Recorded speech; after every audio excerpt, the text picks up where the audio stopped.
మీతో 5 నిమిషాలు మాట్లాడితే సార్ మీరు పక్కా గ్రామీణ తత్వాన్ని నరనరన ఉన్నటువంటి వ్యక్తి అని చెప్పి అనుకుంటారు. ఇది మీకు ప్లస్సా మైనస్సా? నాకైతే నా తత్వాన్ని మార్చుకోలేను, కానీ ప్రజలు నన్ను ఈ రకంగానే అభిమానిస్తారు. వేరే రకంగా ఐఫై కింద ఉంటే వాళ్ళు నన్ను అభిమానిస్తారని నేను అనుకోను. కానీ ఒకళ్ళ కోసం నా తత్వాన్ని మార్చుకోవటమో, లేకపోతే నాటకాలు ఆడటమో, అప్పటికప్పుడు డ్రామాలు ఆడటమో, వాళ్ళ మెరమెచ్చలతోటి దగ్గరికి తీసుకోవటమో నాకు అవసరం లేదు. వాళ్ళు ఏదైనా తప్పు చేస్తే కూడా ముఖానే ఖండిస్తా. మీరు మంచిగా ఉండాలా, నన్ను మంచిగా ఉంచుకోవాలి. నా మనుషులు చెడు ఉన్నా కూడా నేను చెడిపోతా. కాబట్టి ఒక ప్రతిజ్ఞ, ఇది ఒక తపస్సు, ఒక యజ్ఞం. రాజకీయాల్లో మన సామాన్య కుటుంబంలో పుట్టి ఆ స్థాయికి మన తీసుకెళ్తుందంటే పార్టీ కానీ మనం నమ్ముకున్న నాయకులు కానీ వాళ్ళ గౌరవప్రదానికి తగ్గట్టుగా మనం బతకాలి కదా, ఆ రకంగానే చేయాలి కదా. అదొక్కటే నా కోరిక.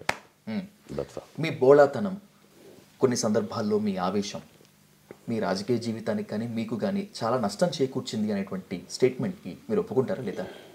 ఉండొచ్చు.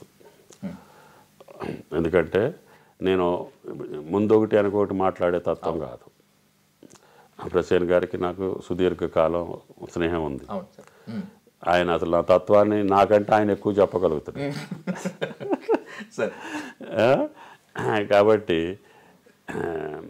చెడు అనుకున్నప్పుడు మొఖాన అంటాం. రాజకీయాలలో కుదరని రోజుల్లో కూడా నేను మొఖాన అని కొంతమందిని ఇది చేసుకోగలుగుతా.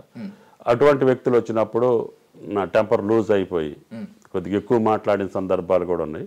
అవి తర్వాత ఒకళ్ళు తప్ప ఒప్ప అంటే ఆ వ్యక్తులు చేసిన కార్యక్రమానికి నేను ఇప్పటికీ సమర్థించుకుంటా రాజకీయంగా.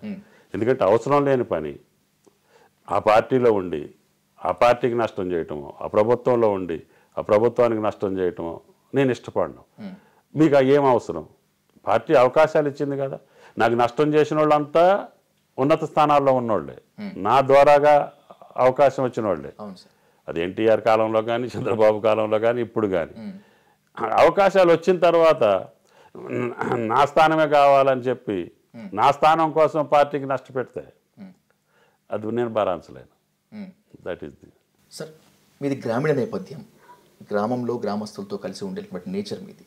అందుకనే మీరు పాలేరు మీద పట్టుతున్నారు అనేటువంటిది ఒక టాక్ సార్. ఎందుకని పాలేరు మీద అంత పంతం పట్టు ఎందుకు? మొదటి నుంచి కూడా దీనికి ఒక రీజన్ ఉంది. నాకు టౌన్స్లో నాకు ఉంది కొత్తగూడెం అండ్ ఖమ్మం సార్. ఇంతకుముందు సత్తుపల్లి కూడా గ్రామీణమే. నేను మొదట్లో పోటీ చేసినప్పుడు 4,000 ఓట్లే, ఇప్పుడు 40,000 ఓట్లే. ఆ పట్టణ వాతావరణం వచ్చినప్పుడు నేను సత్తుపల్లిని కూడా ఇగ్నోర్ చేశాను. ఇంకా పట్టణ వాతావరణం అనేసరికి అనేక రకాల గ్రూపులు చేరిపోతాయి పట్టణానికి. అవును సార్. వాళ్ళకి ఏది చేసినా కూడా సంతృప్తి ఉండదు, అంత చేసినా కూడా సంతృప్తి ఉండదు. మీరు ఖమ్మం 10 ఏళ్ల క్రితం ఖమ్మం, 20 ఏళ్ల క్రితం ఖమ్మం, ఇప్పుడు ఖమ్మం చూస్తే ఆశ్చర్యపోతారు. అయినా కూడా అక్కడ మనకి ఏదైనా జరగవచ్చు. కానీ గ్రామంలో ఒక 5-10 ఓట్లు అటు ఇటు పైన ఉన్నటువంటి పరిస్థితుల ప్రకారంగా మార్పులు చేర్పులు జరుగుతాయి. కానీ ప్రజలు చేసిన దాన్ని మర్చిపోరు. చేసిన దాన్ని గుర్తుపెట్టుకొని ఆ నాయకుడిని, ఆ పార్టీని ఆదరించే తత్వం గ్రామీణ ప్రాంతంలో ఉంటుంది. పట్టణ ప్రాంతంలో ఉన్నంత చిట్చాట్ గ్రామీణ ప్రాంతంలో నాకు కనపడదు. నా గ్రామీణ ప్రాంతంలో ఏదైనా చేయటానికి కనపడుతుంది. ఆ ఊరు వెళ్ళాలనుకుంటే దారి లేకపోతే దారి, నీళ్లు లేకపోతే నీళ్లు, బడి లేకపోతే బడి ఇచ్చేదానికి. బస్తీలలో నాకెందుకో నా తత్వానికను బస్తీల వాతావరణానికి నాకు కుదరదు. నేను 40 సంవత్సరాల్లో 20 సంవత్సరాలు మంత్రిగా ఉన్నా కూడా ఒకే ఒక నైట్ ఆల్ట్ ఖమ్మంలో చేస్తా. అది ఆగస్టు 14, ఆగస్ట్ 14 పొద్దున్నే జెండా లేపాలి కాబట్టి. దానికి ఏంటంటే జాతీయ జెండా కరెక్ట్ టయానికి చేయకపోతే అది అపరాధం అవుతుంది, అవమానపరిచినట్టు అవుతుంది. అందుకని ఆ ఒక్కరోజే నైట్ ఆర్డర్ చేస్తాను. లేకపోతే 3ంటికి వచ్చి పండుకొని మళ్ళీ 4ంటికి ఖమ్మంలో ఉండమంటే ప్రసన్న గారు చెప్తే అక్కడికే ఉంటా. That is my view. 40 ఏళ్ళు ఏ గెస్ట్ హౌస్లో నేను పండుకోలేదు. ఆ ఒక్క రాత్రి మట్టుకి ఉంటా. ట్రావెలింగ్ ఎప్పుడు ఇంత ఇబ్బంది అనిపించలేదు సార్? ఆల్రెడీ ఒక యాక్సిడెంట్ కూడా ఫేస్ చేశారు కదా. 2-3 అయినాయి, అన్నీ అయినాయి. అయినా సరే పొద్దున్నే ఒక 6ంటికి వెళ్ళి పొలంలో చూసుకొని బయలుదేరితే సంతృప్తిగా ఉంటుంది. అప్పుడేమో ఈవినింగ్ చూసేట్లేదు. ఇప్పుడు ఇన్ని మీటింగులు చేశానా, 6ంటి 5:30 కరెక్ట్ పొలంలోకి వచ్చి అరగంట పొలంలో కూర్చొని మీరు వస్తారని ఇంటికి వచ్చా. సార్ దట్ ఈస్ మై 40 ఏళ్ళు నా జీవితం అట్లా గడిచింది. సార్ అందరి దయ వల్ల ముగ్గురు ముఖ్యమంత్రుల దగ్గర గౌరవప్రదంగా ఉన్నా, జిల్లా ప్రజల దగ్గర గౌరవం ఉంది. గెలవటం వాడటం రాజకీయాల్లో అది పెద్ద ఇదేం కాదు. సరే, మొన్న జరిగింది మట్టుకి మీరు అన్నట్టు నన్ను బాధించే మాట వాస్తవం.